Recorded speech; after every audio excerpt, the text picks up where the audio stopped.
Bien le bonjour, alors avant toute chose, oui, Porco Rosso est juste l'un des films les plus personnels de Hayao Miyazaki. Il ne s'agit pas d'une histoire vraie, mais de personnages ayant un petit clin d'œil à plusieurs personnages réels qui ont existé durant la Première Guerre mondiale et après. Mais bon, la passion de Miyazaki pour l'aviation, on en fait un film d'animation absolument exceptionnel. On vous laisse avec la vidéo. Et si le meilleur film d'aviation n'était pas Top Gun, mais un film avec un cochon pilote. Now what is it with you? Aujourd'hui, on parle de Porco Rosso, l'un des chefs-d'œuvre le plus sous-estimés du studio Ghibli.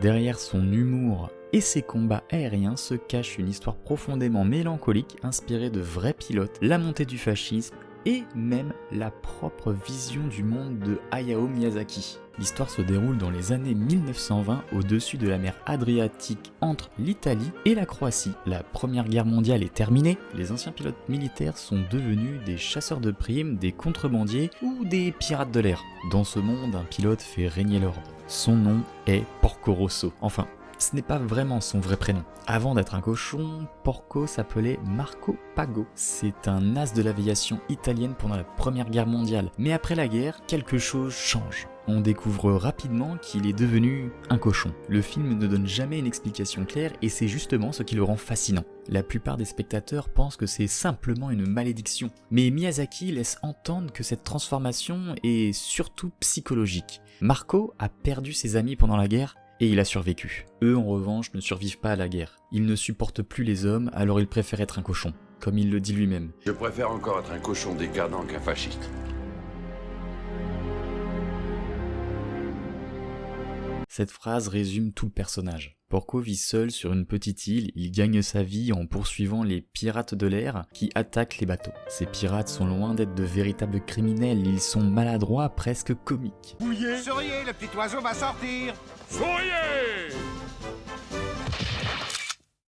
Il donne au film une ambiance légère qui contraste avec les thématiques beaucoup plus sombres, mais tout change lorsqu'un pilote américain débarque, Curtis. Il est jeune, charismatique, extrêmement sûr de lui, il est engagé pour éliminer Porco. Lors de leur premier affrontement, l'avion de Marco est gravement endommagé. Il doit retourner en Italie pour le faire réparer. Là, il rencontre Fio, une jeune ingénieure aéronautique à seulement 17 ans. Elle conçoit un nouvel hydravion entièrement repensé. Fio représente l'espoir, l'avenir. Contrairement à Marco, elle croit encore que le monde peut devenir meilleur. Peu à peu, une véritable amitié se crée entre deux, et c'est elle qui pousse Porco à reprendre confiance. Curtis provoque Porco dans un dernier duel. Tout le monde s'attend à un immense combat aérien, mais après avoir détruit leur avion, les deux pilotes finissent par se battre, à coups de poing. Une scène drôle, ridicule d'ailleurs. Et pourtant cette scène est très symbolique. Finalement, il ne reste que deux hommes fatigués qui règlent leur compte comme des enfants. Il existe une scène souvent considérée comme une des plus belles du film. Pendant un vol, Marco raconte ce qu'il a vécu durant la guerre. Il décrit un immense fleuve de nuages. Au-dessus, des centaines d'avions montant vers le ciel. À leur bord, les pilotes meurent au combat. Ses amis, tous ceux qui ne sont jamais revenus. Marco comprend alors qu'il est le seul survivant. Cette scène n'a presque pas de dialogue. Pour beaucoup, cette scène c'est la plus émouvante de tout le cinéma d'animation. Même si Marco Pago n'a jamais existé, plusieurs éléments viennent directement de la réalité.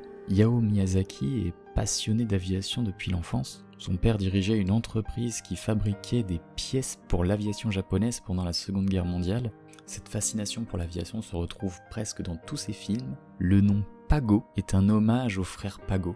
Nino et Tony Pago étaient deux célèbres animateurs italiens que Miyazaki admirait énormément. Les hydravions du film sont directement inspirés de véritables avions italiens des années 1920. Le célèbre avion rouge de Porco Rosso ressemble fortement aux hydravions de course construits par la société Macchi.